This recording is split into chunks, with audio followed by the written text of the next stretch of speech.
किसी एक सामान्य व्यक्ति के रक्त का पीएच मान कितना होता है? तो रक्त का पीएच मान मानव के कितना होता है? 7.35 से लेकर 7.45 के बीच होता है। उसके बाद देखिए, अति लघु समय अंतरालों को सही सही मापने के लिए निम्नलिखित में से किसका प्रयोग किया जाता है? तो परमाणु घड़ियों का प्रयोग किया जाता है। राइट आंसर आपका ऑप्शन नंबर बी होगा। रेक्टिफायर का प्रयोग किया जाता है। क्या एसी को डीसी में बदलने के लिए रेक्टिफायर का इस्तेमाल करते हैं या डीसी को एसी में? मैं कहूंगा एसी को डीसी में बदलने के लिए रेक्टिफायर का प्रयोग किया जाता है। आपसे पूछा जाएगा पक्षियों के वैज्ञानिक अध्ययन को क्या कहा जाता है? तो पक्षियों के वैज्ञानिक अध्ययन को साथियों ऑर्निथोलॉजी कहा जाता है। ये शब्द आप लोग याद रखेंगे। ऑर्निथोलॉजी क्या कहते हैं? पक्षियों के वैज्ञानिक अध्ययन को कहा जाता है। अच्छा बताइए, डायनासोर कितने वर्षों से विलुप्त हैं? तो डायनासोर जो है ना, ये 65 मिलियन वर्षों से विलुप्त हैं। सही जवाब आपका ऑप्शन नंबर बी होगा। उसके बाद देखिए, एक उड़ते हुए चक्के की प्रति सेकंड घूर्ण किससे मापी जाती है? तो पता किससे मापी जाती है साथियों? स्टेबोस्कोप से मापी जाती है। क्या एक उड़ते हुए चक्के की प्रति सेकंड घूर्ण जो मापी जाती है वो स्टेबोस्कोप से मापी जाती है। बात आप लोग यहां पर याद रखेंगे।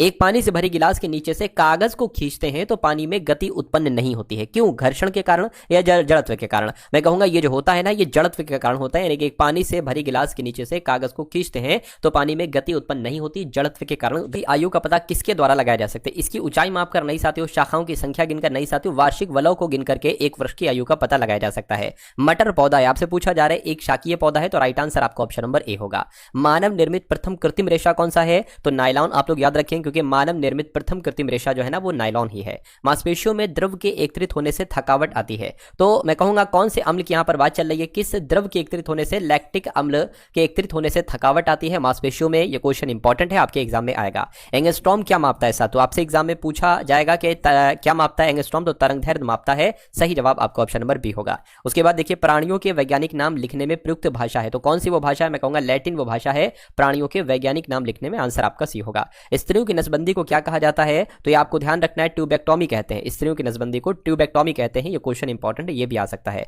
पुरुषों की नसबंदी की अगर हम बात करते हैं तो इसको क्या कहते हैं? इसको वैसेक्टोमी कहते हैं। वैसेक्टोमी और ट्यूबेक्टोमी ये दोनों शब्द आप लोग याद रखेंगे। पुरुषों की नसबंदी को वैसेक्टोमी और स्त्रियों की नसबंदी को ट्यूबेक्टोमी कहा जाता है। हमारी छोड़ी हुई सांस की हवा में कार्बन डाइऑक्साइड की मात्रा लगभग कितनी होती है? तो कितनी होती है साथियों? 4% होती है। राइट आंसर आपका डी है। नाइट्रोजन किसका अनिवार्य घटक है? तो नाइट्रोजन जो है ना, ये प्रोटीन का अनिवार्य घटक है। आंसर आपका ऑप्शन नंबर सी होगा। निम्नलिखित में से कौन सा सांप जहरीला नहीं है? कोबरा, इलेपस, वाइपर या साथियों अजगर? देखिए, अजगर आपने देखा होगा ये जकड़कर मारता है, ये डसकर नहीं। तो ये साथियों सांप जहरीला नहीं होता है अजगर। आंसर आपका ऑप्शन नंबर डी होगा। ऑन्कोलॉजी किसका अध्ययन है? आपसे पूछा जा रहा है। तो ये कैंसर के अध्ययन को कहा जाता है ऑन्कोलॉजी। उसके बाद देखिए, पॉजिट्रॉन की खोज साथियों किसके द्वारा की गई थी? तो एंडरसन की अगर बात करें, एंडरसन के द्वारा ही पॉजिट्रॉन की खोज की गई थी। वह एकमात्र पक्षी कौन सा है जो पीछे की ओर उड़ता है? तो किसकी बात चल रही है? गुंजन पक्षी की बात चल रही है साथियों। गुंजन पक्षी की अगर हम बात करें तो ये एकमात्र पक्षी जो पीछे की ओर उड़ता है। 5 जगत वर्गीकरण किसने दिया था? तो किसने किया था साथियों? 5 जगत का वर्गीकरण किसने किया था? यानी कि जगत को 5 तरीके से वर्गीकरण किसने किया था? मैं कह सकता हूं इनका नाम साथियों कि इनका नाम विहिट टेकर है। और विहिट टेकर की अगर बात करें, इन्होंने 5 जगत वर्गीकरण किया था। आंसर आपका ए होगा। कैंडिला किसका मात्रक है? आपसे पूछा जा रहा है। कैंडिला की अगर हम बात करते हैं तो ये साथियों ज्योति तीव्रता का मात्रक है। राइट आंसर आपका सी होगा।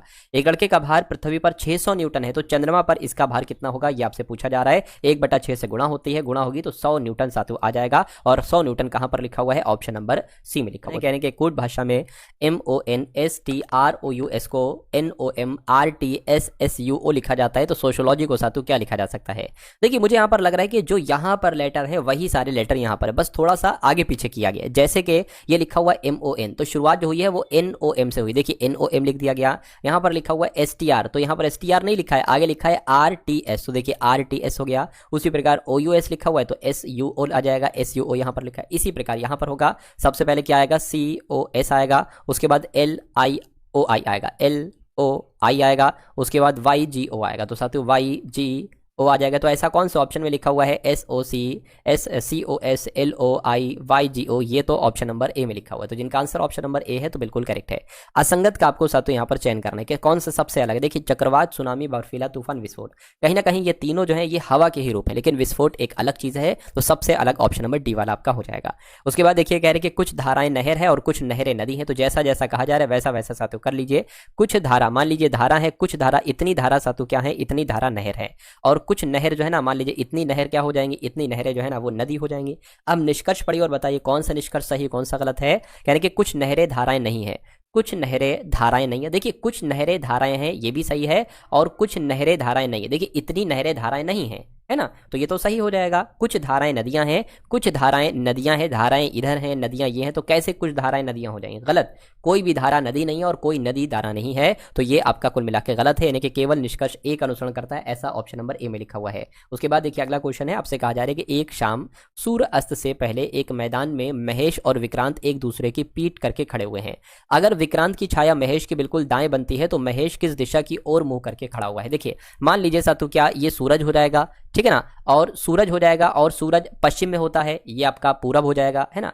तो आपसे कहा जा रहा है एक दूसरे की पीठ करके ये लोग खड़े हुए हैं, महेश और विक्रांत, और विक्रांत की छाया महेश के बिल्कुल दाएं बन रही है, यानी कि अगर देखिए महेश के दाएं बन रही है तो महेश इधर खड़ा होगा और विक्रांत जो है ना साथू, विक्रांत इधर खड़ा होगा। क्यों? क्योंकि सूरज की रोशनी इस तरफ से आएगी ऐसे करके, तो विक्रांत की जो छाया बनेगी वो इस तरफ बनेगी, ठीक है ना, यानी और इसका मुंह जो होगा वो इस तरफ होगा। तो देखिए महेश के दाएं तरफ बन रही है विक्रांत की छाया, बन रही है ना, ऐसे बनेगी, ऐसे बनेगी, कुछ भी कह लो। इसका मुंह इस तरफ है और इसका मुंह इस तरफ है, क्योंकि दोनों लोग पीठ करके खड़े हुए हैं, यहां पर कहा गया है।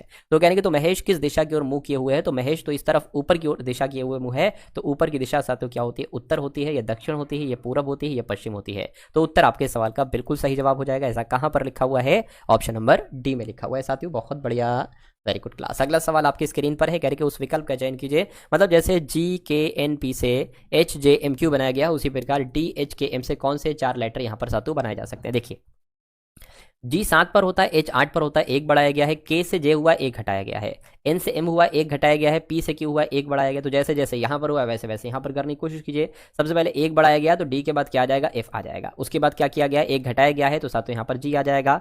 फिर क्या किया गया? 1 घटाया गया है तो इसमें से भी 1 घटा लो, J आ जाएगा। फिर 1 बढ़ाया गया है तो M में 1 बढ़ाओगे साथ तो N आएगा। ये कौन से ऑप्शन में लिखा हुआ? FG। अच्छा अच्छा अच्छा, सॉरी, मैंने यहाँ पर क्या किया? डी के बाद ये तो मैंने 2 बढ़ा दिए, 1 बढ़ाना चाहिए मुझे, ई आना चाहिए, तो EGJN कहाँ पर लिखा हुआ है? ऑप्शन नंबर ए में लिखा हुआ है। कुछ शिक्षक प्रधानाचार्य हैं और कुछ प्रधानाचार्य शिक्षक हैं। निष्कर्ष उसके बाद लिखे हुए, तो इसको हम साधु कर लेते हैं। देखिए क्या यहाँ पर कहा गया है, एक सेकंड, तो थोड़ा सा छोटा ले लेते हैं। हाँ, क्या आपसे कहा गया? आपसे यहाँ पर साधु कहा गया है कि कुछ शिक्षक, तो ये शिक्षक हो गए सबसे पहली बात। तो कहा गया आपसे कि कुछ शिक्षक प्रधानाचार्य, तो मान लीजिए इतने शिक्षक कौन हो गए? इतने शिक्षक साथियों प्रधानाचार्य हो गए, ठीक है। उसके बाद कहा जा रहा है कुछ प्रधानाचार्य शिक्षित हैं। शिक्षक अलग हैं और शिक्षित अलग है, ध्यान रखिएगा, ठीक है ना। कुछ प्रधानाचार्य कौन हो गए? ये आपके यहाँ पर शिक्षित हो गए, ठीक है, चलिए कोई दिक्कत नहीं। अब उसके बाद देखिए निष्कर्ष की जब हम बात करते हैं तो आपसे यहाँ पर कहा जा रहा है कि कुछ शिक्षक शिक्षित हैं, शिक्षक ये हैं, शिक्षित ये हैं। तो भाई साहब कहाँ कुछ शिक्षक शिक्षित हैं? ना तो कोई शिक्षक शिक्षित है और ना कोई शिक्षित शिक्षक है, तो ये तो गलत हो जाएगा। कोई भी शिक्षित व्यक्ति शिक्षक नहीं, ये बिल्कुल सही हो जाएगा साथियों। कोई भी शिक्षित व्यक्ति शिक्षक नहीं, बिल्कुल सही, यानी कि सिर्फ और सिर्फ 2 वाला अनुसरण करता है। आंसर आपका ऑप्शन नंबर बी होगा। उसके बाद देखिए साथियों अगले नंबर का सवाल आपकी स्क्रीन पर है, देखिए सवाल को और बताइए आपका जवाब क्या होगा। देखिए यहां पर अगर बात करें, ये 4 खाने हैं एक तरीके से। देखिए एक खाना ऐसे करके ये हो गया, एक वर्ग कह लो इसको, फिर दूसरा वर्ग आपका ये हो गया, तीसरा वर्ग आपका ये हो गया। आपसे चौथे वर्ग के बारे में पूछा जा रहा है। यहाँ पर चौथा वर्ग जो बनेगा, जैसे ऑप्शन नंबर ए में ऐसे बनेगा, सी में ऐसे बनेगा, बी में या साथियों डी में ऐसे बनेगा। देखिए सबसे पहले अगर हम लोग बात करते हैं तो ये एक ऐसे चौकोर करके आया ना, देखिए यहाँ पर भी ऐसे चौकोर है, तो ये चौकोर इसमें आपको नहीं दिख रहा होगा, ये वाली लाइन गायब है, तो ये कुल मिला के नहीं हो सकता, ठीक है ना। अच्छा यहां पर अगर बात करते हैं, ये थोड़ा सा इधर देखिए लंबा, कितना ज्यादा लंबा गया, तो ये भी आपका नहीं हो सकता। हाँ ये, अच्छा इसकी अगर बात करते हैं साथियों, ये चलिए कोई दिक्कत नहीं। हाँ एक यहां पर भी बनी, एक यहां पर। अब एक चीज आप ध्यान दीजिए साथियों, क्या कि यहां पर 2 लाइनें हैं, 1 लाइन 2 लाइन, यहां पर भी 2 लाइनें, 1 लाइन 2 लाइन, लेकिन यहां पर तो साथियों आपको 2 लाइन दिख रही होंगी, लेकिन यहां पर आपको 2 लाइन नहीं दिख रही, ये 1 लाइन है, तो इसलिए ये भी नहीं हो सकता। बचा क्या? ऑप्शन नंबर डी वाला। तो ऑप्शन नंबर डी वाला आपका बिल्कुल सही हो जाएगा। ये क्वेश्चन साथियों बहुत इंटरेस्टिंग है, बहुत शानदार सवाल है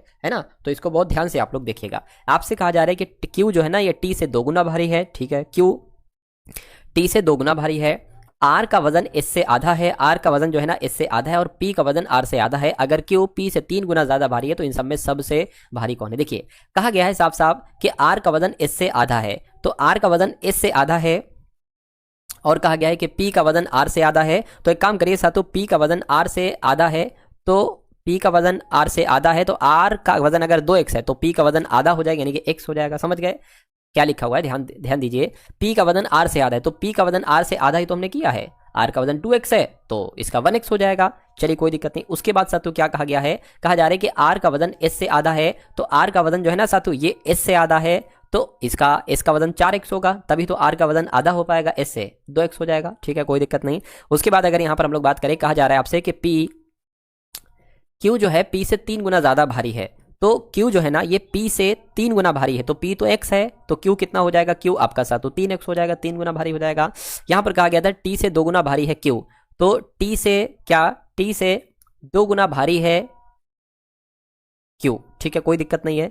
Q जो है ना, Q ये T से 2 गुना भारी है, तो फिर T को हमें क्या रखना पड़ेगा, 1.5 रखना पड़ेगा, 1.5 X है। देखिए ना, T से 2 गुना भारी है Q, ठीक है, कोई दिक्कत नहीं है, तो 1.5 रखना पड़ेगा, 1.5 का डबल ही तो होता है 3X है। तो अब आपसे पूछा जा रहा है इन सब में सबसे भारी कौन है, तो सबसे भारी कौन है, ये तो 1X है, ये 2X है, ये 4X है, ये 1.5X है, ये 3X है, तो सबसे भारी तो S हुआ क्योंकि ये 4X है, तो S सबसे भारी है, तो S आपके सवाल का बिल्कुल सही जवाब हो जाएगा। उसके बाद देखिए अगला सवाल आपकी स्क्रीन पर है, आपसे कहा जा रहा है ये जो आपको तिरछा M करके बना है, ये आपको बताने की घुमाने की अनुमति नहीं है, ये कहां पर बन सकता है, क्या यहाँ पर बन सकता है, यहाँ पर बन सकता है, यहाँ पर। अगर हम इसको देखें साथियों तो मुझे ऐसा लग रहा है कि ये यहाँ पर बन सकता है। देखिए कैसे, ये आपका ऐसे, ये ऐसा करेगा, ये बन गया है, तो कुल मिला के ऑप्शन नंबर ए आपका जवाब हो जाएगा। उसके बाद देखिए अगला सवाल आपकी स्क्रीन पर है, 9, 23, 14, 32, 18, 26। देखिए सबसे पहले 9 आ गया, उसके बाद 23 आ गया, उसके बाद 14 आ गया, उसके बाद साथियों 32 आ गया, ठीक है ना, 32 आ गया, उसके बाद साथियों आपका 18 आ गया। अब आपको बताना है यहां पर कौन सा एक नंबर आएगा, और उसके बाद 26 आएगा। थोड़ी सी मिस्टेक है, यहां पर आपको बताना था साथियों कौन सा नंबर आएगा। चलिए कोशिश करते हैं। देखिए अगर बात करते हैं साथियों 9 से, ये तो एक बढ़ रहा है एक घट रहा है साथियों, यहाँ पर 9 से 23, फिर कम हो गया, फिर 14 से 32। तो एक काम साथियों नहीं कर सकते कि 9 और 14 कितना बड़ा है साथियों, 5 बड़ा है, 14 से 18 4 बड़ा है ना, तो यहां से यहां पर जाने के लिए कितना बढ़ेगा साथियों, 6 बढ़ेगा। देखिए अच्छा 8 बढ़ रहा है। एक काम करिए साथियों, आप इनको जोड़िए जरा, 9 और 14 कितना होता है साथियों, 23 होता है, इसको हटा दीजिए। उसी प्रकार 14 और 18 कितना होता है साथियों, 14 और 18 आपका 32 होता है, तो 32 और 26 साथियों कितना हो जाएगा, ये आपका हो जाएगा साथियों 44 हो जाएगा। तो 44 हमें ऑप्शन में मिल चुका है, ऑप्शन नंबर डी वाले में है। तो जिनका आंसर ऑप्शन नंबर डी के साथ है, तो मैं कहूंगा आंसर आपका बिल्कुल करेक्ट हो जाएगा। चलिए उसके बाद देखिए साथियों अगले नंबर के क्वेश्चन आपकी स्क्रीन पर से अब गुजरेंगे। आपसे कहा जा रहा है कि हैंडबैग पर, बहुत ध्यान से देखिएगा, ये सवाल वाकई में इंपॉर्टेंट है और ऐसा एक कॉन्सेप्ट आपके एग्जाम में आपको देखने को मिलेगा, तो बहुत ध्यानपूर्वक इस सवाल को देखिए। कह रहे हैं कि एक हैंडबैग पर 25% की छूट थी, ठीक है। मधु ने एक हैंडबैग खरीदा, उसे नकद भुगतान पर 10% की छूट भी मिली, उसने 540 का भुगतान किया। सबसे पहली बात आप यहां पर यह पकड़िए कि जब उसने नकद भुगतान किया तो 10% की छूट भी मिली और उसने 540 रुपए का भुगतान किया, यानी कि 10% की छूट मिली, यानी कि 90% में वो चीज मिली। और जब 90% में मिली अर्थात 10% की छूट मिली तो वो 540 की होगी। तो 90% की वैल्यू 540 है, तो सबसे पहले 100% की वैल्यू निकाल लीजिए। कैसे निकालेंगे, 540 बटे 90, ये 1% की वैल्यू हो गई, 100 से गुणा कर दीजिए, 100% की वैल्यू हो जाएगी। 9 पंजे 45, 9 छंग 54, 6 की गुणा 7 से हो जाएगी, यानी कि 600 आपका साथियों ये आ जाएगा। अच्छा हम मान लेते हैं जो अंकित मूल्य है हैंडबैग पर अंकित मूल्य साथियों कितना होगा, अंकित मूल्य हम साथियों यहाँ पर x मान लेते हैं। अब ये जो वैल्यू आई है ना साथियों, देखिए हैंडबैग पर 25% की छूट थी, तो 25% की छूट के बाद ये 600 रुपए की साथियों बिकी है। तो मान लीजिए अंकित मूल्य साथियों x है और इस पर 25% की छूट दी गई, तो 75% में इसको दिया गया, तो ये जाकर 600 रुपए की आई है। तो x का मान यहां से इसको कैलकुलेट करके निकाल लीजिए, आपको अंकित मूल्य पता चल जाएगा साथियों कितना है। देखिए 600 और ये 100 की गुणा हो जाएगी, यहां पर आ जाएगा, ये 75 साथियों नीचे आ जाएगा और ये x का मान यहां से निकल जाएगा। 25 चौक और 25 तियां 3 से कट करोगे साथियों 200 आ जाएगा, 200 चौक 800 हो जाएगा, यानी कि अंकित मूल्य आपका कितना निकला, 800 निकला। और 800 कहां पर है साथियों, ऑप्शन नंबर डी वाले में। तो जिनका आंसर ऑप्शन नंबर डी के साथ है, तो मैं कहूंगा आंसर आपका बिल्कुल करेक्ट हो जाएगा। उसके बाद देखिए अगला सवाल है कि एक छात्र ने 4/5 के बजाय 5/4 से किसी एक संख्या को गुणा किया, तो गणना में प्रतिशत त्रुटि यानी कि त्रुटि कितनी रही। तो देखिए अगर मान लीजिए साथियों हम इस संख्या को 4/5 है और ये 5/4 है, ये थोड़ी सी क्या है दिक्कत दे सकती है।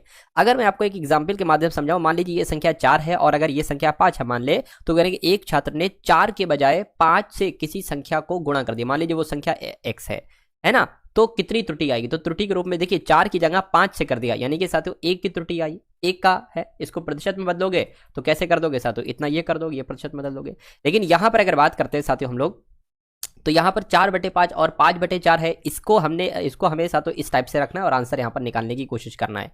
देखिए साथियों वो संख्या हम क्या मान लेते हैं, वो संख्या मान लीजिए साथियों x है। अच्छा मुझे ये बताइए बड़ी संख्या इसमें से कौन सी है। अगर 4 के 5 टुकड़े करे जाए तो वो 1 टुकड़ा बड़ा होगा, या 5 के 4 टुकड़े करे जाए तो वो 1 टुकड़ा बड़ा होगा। जाहिर सी बात है ये संख्या बड़ी है, तो मैं कहूंगा साथियों अगर 5/4 को हम इस संख्या से गुणा कर दें, है ना, और एक छात्र ने 4/5 के बजाय, और फिर साथियों क्या किया गया है 4/5, यानी कि 4/5 की बजाय 5/4 से किसी एक संख्या को गुणा किया गया है, तो प्रतिशत आपको बताना है त्रुटि कितनी रही। तो इनको घटाओ, फिर इसमें 100 से गुणा करो, प्रतिशत में बदलना है, और नीचे क्या आ जाएगा साथियों, नीचे आपका 5x/4 आ जाएगा। चलिए तो इसको आप कैलकुलेट करा लीजिए। देखिए यह है 5x/4 माइनस 4x/4 गुणा 100। इसको देखिए 5 की 5 से गुणा होगी तो ये 25x आपका हो जाएगा, और ये आपका कितना हो जाएगा 16 आपका हो जाएगा, सिर्फ 16 हो जाएगा, 16x नहीं, है ना। तो ये आपका क्या आ जाएगा 16 यहाँ पर आ जाएगा, ठीक है। अच्छा यहाँ पर भी तो x है तो ये 16x ही तो आएगा।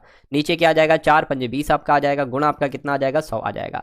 और बटे में क्या चल रहा है, बटे में तो साथियों 5x/4 चल ही रहा है। अब 25 में से 16 जाएगा तो आपका कितना बचेगा 9x बचेगा, बटे आपका 20 हो जाएगा, ये आपका 100 गुणा हो जाएगी। एक काम करिए साथियों, ये 5x/4 है ना, ये ऊपर आ जाएगा, लेकिन ऊपर जो आएगा वो फिर उल्टा पलटी हो जाएगी। 5x/4 की जगह क्या आ जाएगा 4/5 आ जाएगा। तो इसको साथियों हम 4/5 लिख देते हैं, है ना। इसको हम क्या लिख देते हैं साथियों, इसको हम 4/5x लिख देते हैं। अब आप क्या करा लीजिए, कैलकुलेशन करा लीजिए, आंसर आपका आ जाएगा। इस x से आपका ये x कैंसिल हो जाएगा, 20 से कम 20, 20 पंजे हो जाएगा, इस 5 से ये 5 कैंसिल हो जाएगा, 9 चौक आपका 36 बैठ जाएगा, यानी कि 36% की प्रतिशत त्रुटि होगी। 36% कहाँ पर है, 36% आपका ऑप्शन नंबर ए वाले में है।